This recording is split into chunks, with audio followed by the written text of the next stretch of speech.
আদি দৈবিক মানে দেবতাদের মাধ্যমে যে দুঃখ কষ্ট, অতি গরম, অতি বৃষ্টি, ভূমিকম্প, সাইক্লোন, আয়লা, সুনামি, আমফান, নানা রকমের প্রাকৃতিক দুর্যোগ, এগুলো সব হচ্ছে আদি দৈবিক।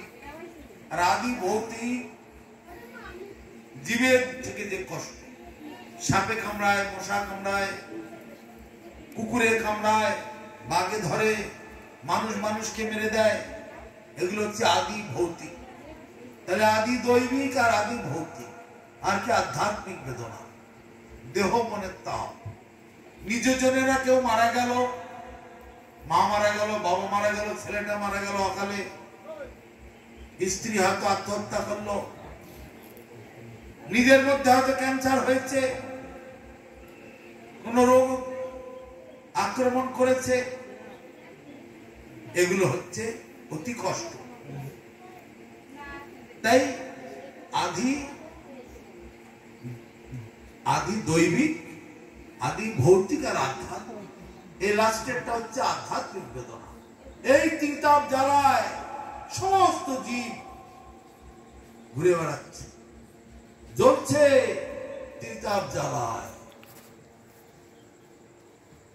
এই তিনতাপ জ্বালার হাত থেকে ধূপ দেবেন রক্ষা করে, উদ্ধার করে ভগবানের কাছে পৌঁছে দিতে পারে, সেই ধরনের গুরু কিন্তু দুর্লভ, অত সহজে পাওয়া যাবে না। একটু আগে আমাদের কীর্তন হয়েছে, সেখানে বলেছেন চক্ষুদান দিলা যেই, জন্মে জন্মে প্রভু সেই। এক জন্মের স্বীকৃতিতে সদ্গুরু পাওয়া যাবে না,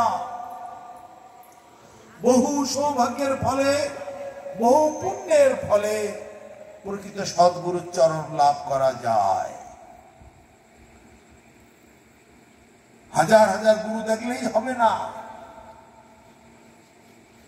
যেমন জাহাজ ঘাটে হাজার হাজার নৌকো আছে, ছোট ছোট মাছ ধরা নৌকো, ট্রলার, লঞ্চ, স্টিমার, বড় বড় জাহাজ, সব রকম আছে। যে কোনো একটাতে চাপলেই সমুদ্র পার করে আমাকে আন্দামানে কি আমেরিকায় কি অস্ট্রেলিয়ায় নিয়ে যেতে পারবে না। কেন? ভয়ঙ্কর সমুদ্র, বিশাল সমুদ্র, তাকে অত সহজে পাড়ি দেওয়া যায় না।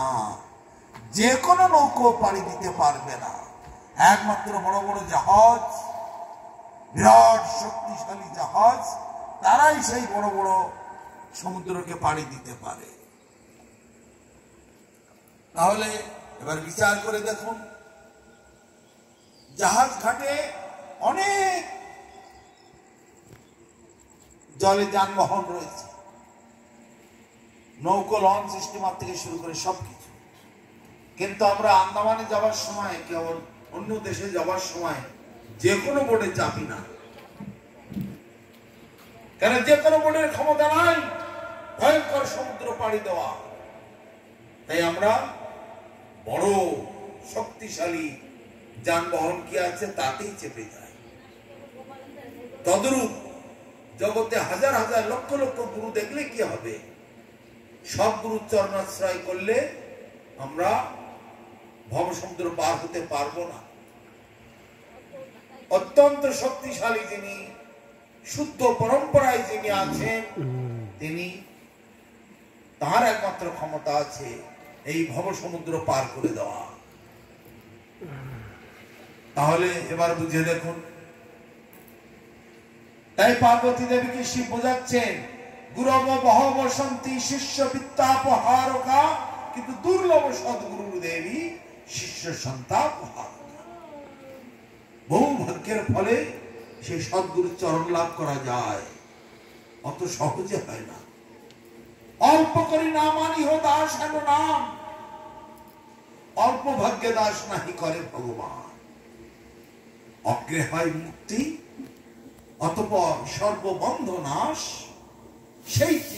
সেই সে হইতে পারে শ্রীকৃষ্ণের দাস। আমরা সবাই কৃষ্ণ দাস মুখে বলি, কিন্তু অত সহজে কৃষ্ণ দাস হওয়া যায় না। অগ্রে হয় মুক্তি, তারপরে সর্ববন্ধ নাশ, তবে সে হইতে পারে শ্রীকৃষ্ণের দাস। তাহলে দাস এই কথাটা কত বড় গুরুত্বপূর্ণ চিন্তা করো। তা সেই জীব নিত্য কৃষ্ণ দাস, এই হচ্ছে আমাদের স্বরূপ। আর সেই কৃষ্ণকে না ভুলে কখনো কালীর দাস, কখনো মনসার দাস, কখনো শিবের দাস, কখনো রামের দাস, কখনো গণেশের দাস, কখনো সূর্যের দাস, কখনো লক্ষ্মী নারায়ণের দাস, তাই করে বেড়াচ্ছে। শাস্ত্র বিচার আমরা মানি না, আর আমাদের পড়বারও সময় নেই। সব কাজে সময় আছে, শাস্ত্র পড়ার সময় নাই। গুরুদেব হরিনামের মালা দিয়েছেন, মালা জপ করবার সময় নাই। সব কাজে সময় আছে, হরিনামের শ্রদ্ধা নেই, তারা বিধাতা বঞ্চিত। বিধাতা মানে ভগবান। হরিনামের প্রতি যাদের শ্রদ্ধা ভক্তি নাই, হরিনামের প্রতি যাদের রুচি নাই, গুরু প্রদত্ত যে তারক ব্রহ্ম নাম গুরুদেব অর্পণ করেছেন, সেই নামে যাদের শ্রদ্ধা ভক্তি নাই, ভগবান তাদেরকে কখনো রক্ষা করেন না। নামের মহিমা শুনলে অবাক হয়ে যাবে, কল্পনাতীত ব্যাপার সেই নামের মহিমা। ভাগবতে বলছে, পতিত স্খলিত ভগ্ন ষণ্ডস্তপ্ত আহত হরিরিক্ত বাসনা বিপুমান্নার হতি যাত না। পতিত, যিনি অধপথে গেছে কিন্তু এখনো জ্ঞান আছে, যদি এখনো হরিনাম করে তার কি গতি হয়? পতিত স্খলিত, অথবা উপর থেকে পড়ে যাচ্ছে, বড় বিল্ডিং এর উপর থেকে ভাড়া ভেঙে পড়ে যাচ্ছে, অথবা পাহাড়ের উপর থেকে গাড়ি উল্টে গেছে, গড়ি গড়ি পড়ছে, নিচে পড়লে পড়ে যাবে, কিন্তু এখনো জ্ঞান আছে। যদি এখনো হরিনামকে আশ্রয় করে তার কি গতি হবে? পতিত স্খলিত ভগ্ন, অথবা নিচে পড়ে হাত পা ভেঙে গেছে কিন্তু এখনো বেঁচে আছে, জ্ঞান আছে, এখনো যদি হরিনাম করে তার কি গতি? অথবা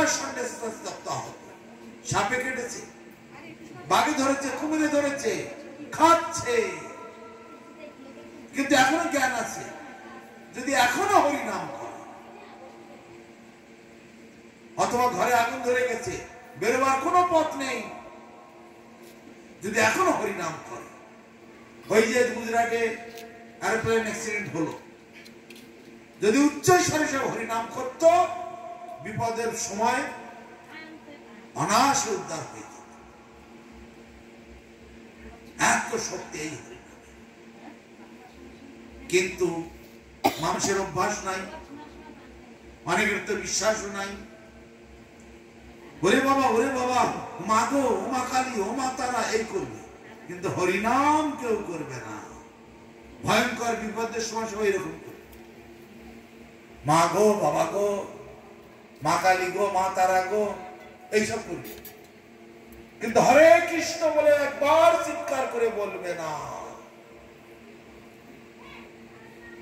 ভাগবতে তার জবাব দিচ্ছে, উচ্চ স্বরে হরিনাম মহামন্ত্র কীর্তন করলে এই বিশ্ব ব্রহ্মাণ্ডে এমন কোন শক্তি নাই যে তাকে ক্ষতি করে, যমদূত তার কাছে ঘেঁষতে পারে না। এত বড় মহিমা এই হরিনাম, তবু বিশ্বাস নাই, সাধু সঙ্গ করে না, গুরুদেবের আজ্ঞা মানে না, ভাগবত গ্রন্থ আদি শ্রবণ করে না, পড়ে না, তাহলে কি করে হবে? এত বড় ভরসা। আপনারা ভাগবতে প্রহ্লাদ মহারাজের কথা শুনেছেন, কি ভয়ঙ্কর বিপদ, কিন্তু সব সময় হরিকে আশ্রয় করেছে। এই জন্যে হরিদাস ঠাকুরের কথা আপনারা শুনেছেন, 22 বাজারে বেত্রাঘাত করার জন্য হুকুম দিল কাজী, কিন্তু হরিদাস হো হো করে হেসে উঠল, হরিনাম ছাড়ে না। কাজী শেষকালে বলছে, এক হরিদাস, তুই যমন ঘরে জন্মগ্রহণ করেছিস, করে কাপড়ের ধর্ম পালন করছিস, তোকে টুকরো টুকরো করে ফেলবো কেটে। হরিদাস হো হো করে হেসে, খন্ড খন্ড যদি হয় যায় দেহ প্রাণ, তবু আমি বদনে না ছাড়ি হরি নাম। আমার দেহ যদি কেটে খন্ড খন্ড করে দাও, তবু আমি আমার মুখে হরিনাম আমি ছাড়ব না। এত বড় কথা হরিদাস বলে দিলেন। তাই কাজী তাকে শাস্তির আদেশ দিল, 22 বাজারে বেত্রাঘাত করো, পায়ে দড়ি বাঁধো, টেনে টেনে নিয়ে যাও, একবার এই বাজারে, একবার ওই বাজারে, একবার সেই বাজারে, এইভাবে। আপনারা জানেন দূরে দূরে গ্রাম 10-12 খানি, মাঝে একখানি হাট, সন্ধ্যায় সেটা জ্বলে না প্রদীপ, প্রভাতে পড়ে না ঝাঁট। হাটগুলোতে এরকম ধরনের দূরে দূরে 10-20টা করে গ্রাম, তার মাঝখানে একটা করে হাট থাকে। এই তো হাট না? এখনকার তো শহর হয়েছে, আগে তো শহর ছিল না, সব হাট। 22 বাজার মানে 22টা হাটে নিয়ে মারো, এরকম শাস্তি। একবার এক বাজারে, বাজারে মারার অর্থ হলো হাজার হাজার লোক সেই বাজারে আসে, তারা সবাই মিলে দেখবে, সবাই মিলে বুঝবে কি কারণে শাস্তিটা হচ্ছে। তখন সেই 22 বাজারে তাকে টেনে টেনে মারা হলো কয়েকটা দিন ধরে, তবু তিনি মরলেন না। ভগবান এমন ভাবে তাকে রক্ষা করছে। শেষকালে ঘাতকের দল তারা তার কাছে হাত জোড় করে প্রার্থনা করছে, ওগো তুমি কি পীর নাকি? মনে হচ্ছে তুমি পীর। পীর মানে ভগবানের বান্দা, আল্লাহর বান্দা বলে ওরা, ভগবানের ভক্ত, শুদ্ধ ভক্ত, ভগবানের প্রতিনিধি। তাই তুমি মরছ না। তুমি যদি না মরো, ওই কাজী আমাদের গলা কেটে দেবে। কি করবো বলো দেখি? তো তাই নাকি? তাহলে এক কাজ করি, আমি তাহলে মরে যাই, তাহলে তোমাদের পিছনে হাত হাত, তাই হলে ভালো হবে। উনি ধ্যানস্থ হলেন, ধ্যানস্থ হলেন, মরার মতো হয়ে গেলেন। তখন নিয়ে কাজীর সামনে ফেলে দিলেন, এই যে বেটা মরে গেছে। ঠিক আছে, তাহলে ওকে তো কবর দেওয়া যাবে না। মুসলমানদের মধ্যে কবর দেয়, কবর দিলে উদ্ধার হয়ে যাবে। তাহলে কি করতে হবে? জলে ফেলে দাও, চিল শকুনে ছিঁড়ে ছিঁড়ে খাক। আর এই যত মাছ টাছ আছে, অন্যান্য প্রাণী আছে, তারাই ছিঁড়ে ছিঁড়ে খেয়ে দিত, অধপাতে যায়। তাই হলো, গঙ্গায় নিয়ে ফেলে দিল। ভাসতে ভাসতে ভাসতে ভাসতে আরেক জায়গায় গিয়ে উঠলো। বাস এবার ধরে নিয়ে আসো, নিয়ে যে কেটে টুকরো টুকরো করে ফেলে বিভিন্ন জায়গায় ফেলে দাও, দেখবে এটা কি করে বাঁচছে। তুলতে গেল আর ওঠে না। মহাপ্রভু তার উপরে ভর করেছে, এমন ভর করেছেন, বড় বড় পেহলওয়ান তারাও পর্যন্ত নড়াতে পারছে না, পাহাড়ের মতো বসে আছে। হরিনামের কত শক্তি! যে নাম সেই নামই, যে নাম সেই কৃষ্ণ। কৃষ্ণ সেখানে ভর করেছে, নামটা আশ্রয় করে আছে। বড় বড় শক্তিশালী লোকেরা তাকে নাড়াতে পারলো না। বড় বড় দড়ি দড়া দিয়ে বাঁধলো, হাতি ঘোড়া সব নিয়ে আসলো, টেনে সেখান থেকে নড়াতে পারলো না। তারপরে কাজীর কাছে খবর গেল, কিছুতেই আমরা তাকে নড়াতে পারছি না, তাকে সেখান থেকে সরাতে পারছি না, এমন ভাবে পাহাড়ের মতো বসে আছে সে। তাই নাকি? কাজী নিজে দেখতে গেল, গিয়ে তখন কাজী গিয়ে ক্ষমা চেয়ে নিল। না, তুমি কোনো সাধারণ মানুষ না, তুমি নিশ্চয়ই পীর। তোমার উপরে অনেক অত্যাচার করেছি, তুমি আবার আমাদের ক্ষমা করো। কাজী সেখানে গিয়ে ক্ষমা চেয়ে নিল। তারপরে পীর সেখান এই হরিদাস ঠাকুর রেহাই পেয়ে গেল। ওখান থেকে নদী সাঁতরে ওপারে বুড়ন গ্রাম আছে, সেখানে চলে গেল। শান্তিপুরে চলে আসলে অদ্বৈত আচার্যের ওখানে থাকতে লাগে। তারপরে মহাপ্রভু যখন আসলেন, নীলাচলে চলে গেলেন মহাপ্রভু। কিছুদিন পরে হরিদাস ঠাকুর নীলাচলে গিয়ে মহাপ্রভুর কাছে থাকতে লাগে। তাহলে চিন্তা করুন হরিনামের ক্ষমতা। 22 বাজারে বেত্রাঘাত করে তাকে মেরে ফেলতে পারলো না। প্রহ্লাদ মহারাজকে কখনো আগুনের মধ্যে ফেলে দিচ্ছে, কোন ফুটন্ত তেলের মধ্যে ফেলে দিচ্ছে, বুকে পাথর বেঁধে সমুদ্রের মাঝখানে ফেলে দিচ্ছে, পাগলা হাতির পায়ের তলায় দিচ্ছে, হাজার হাজার লক্ষ লক্ষ সাপের বিষধর সাপের মুখে ফেলে দিচ্ছে, পাহাড়ের উপর থেকে ছুঁড়ে ফেলে দিচ্ছে, বড় তলোয়ার নিয়ে কোপ দিচ্ছে, তলোয়ার ভেঙে যাচ্ছে, তবু তার একটা লোমও কাটতে পারছে না। শেষকালে হিরণ্যকশিপু জিজ্ঞাসা করছে, আরে বেটা, তোকে কে বাঁচাচ্ছে বলতো? এত বড় ভয়ঙ্কর বিপদ থেকে তোকে কে বাঁচাচ্ছে? তখন প্রহ্লাদ কি বললেন? আমার হরি আমাকে বাঁচাচ্ছে। কোথায় তোর হরি?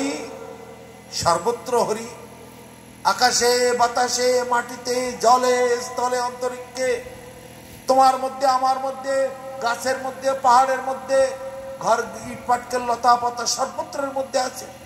তাই নাকি? সব জায়গায় তোর হরি আছে? হ্যাঁ, সব জায়গায় হরি আছে। হে পিতা, তুমি যে অহংকার করছো, দম্ভ করছো, এ তোমার বল নয়, এটা এ বলটাও আমার হরির বল। আমার হরি তোমাকে বল দিয়েছে, সেই বলেই তুমি এত দম্ভ করছো। তোমার কোনো নিজস্ব বল এটা নয়। তখন কাজী তখন হিরণ্যকশিপু, তাহলে তোর হরি সব জায়গায় আছে? হ্যাঁ, সব জায়গায় আছে। এই ফটিক স্তম্ভের মধ্যে আছে? হ্যাঁ, সেখানেও আছে, সর্বত্র আছে। হরি নেই এমন কোন জায়গা বিশ্ব ব্রহ্মাণ্ডে নাই। পাতালেও আছে, জলে আছে, স্থলে আছে, সর্বত্র শূন্যে আছে, সর্বত্র আছে। তাহলে এই ফটিক স্তম্ভের মধ্যে আছে? হ্যাঁ, আছে। এক মুষ্টাঘাত করলেন মহাশক্তিশালী অসুর, এক মুষ্টাঘাত করতে পিলারটা ভেঙে গেল। তখন পিলারের মধ্য থেকে নরসিংহ, অর্ধেক মানুষ অর্ধেক সিংহ, এইরকম রূপ ধরে বেরিয়ে আসে। এসে এখন হিরণ্যকশিপুকে ধরে তখন তার সঙ্গে যুদ্ধ করলো। অনেকক্ষণ যুদ্ধ করেছে। যুদ্ধ করার পরে তাকে ধরে জানুর উপরে বসিয়ে হাত দিয়ে নখ দিয়ে ছিঁড়ে ছিঁড়ে তাকে হত্যা করে ফেলেছে। তাহলে চিন্তা করুন, হরিনাম করলে হরি ভক্তদের কিরকম ভগবান সহায় হয়। কিন্তু এই দুর্ভাগা জীবের হরিনামে বিশ্বাস নাই। একাদশী, আমি এই গ্রামের লোককে কথা বলছি না, আমাদের গুরুদেব বলেছে একাদশী করার দরকার লাগবে না, ও একাদশী করতে লাগবে না, ও না করলেই হবে। আমাদের নামে কটা করে টাকা রেখে দিও, মাসে মাসে পাঠিয়ে দিও, তোমাদের হয়ে আমরা একাদশী করে দেবো, আমরা সব হরিনাম করে দেবো, ওসব তোমাদের কিছু করতে হবে। তোমার হয়েছে জ্বর আর আমি খাবো ওষুধ, তোমার জ্বর সেরে যাবে। তো করোনা যখন হয়েছিল ভ্যাকসিন নিতে গিয়েছিল কেন? একজন ভ্যাকসিন নিলে তো বাড়ি সকলের রোগ সেরে গেলেই হতো। সব লোককে ভ্যাকসিন নিতে হয়েছিল কেন? ওই ওখানে যেখানে ভ্যাকসিন দিচ্ছে সেখানে একজন নিলেই তো সব লোকের ভ্যাকসিনটা একজন নিলেই হয়ে যেত। এই সব যত অপসিদ্ধান্ত, অজ্ঞতা, মূর্খতা, এইগুলো সমাজে আমাদের ছড়িয়ে পড়েছে। ব্যক্তি মানে মূর্খ ব্যক্তি। কোথায় কথা বলে? অধম সভায়, মানে মূর্খের সভায়। তাহলে অধম ব্যক্তি অধম সভায়, মানে মূর্খ ব্যক্তি মূর্খের সভায়।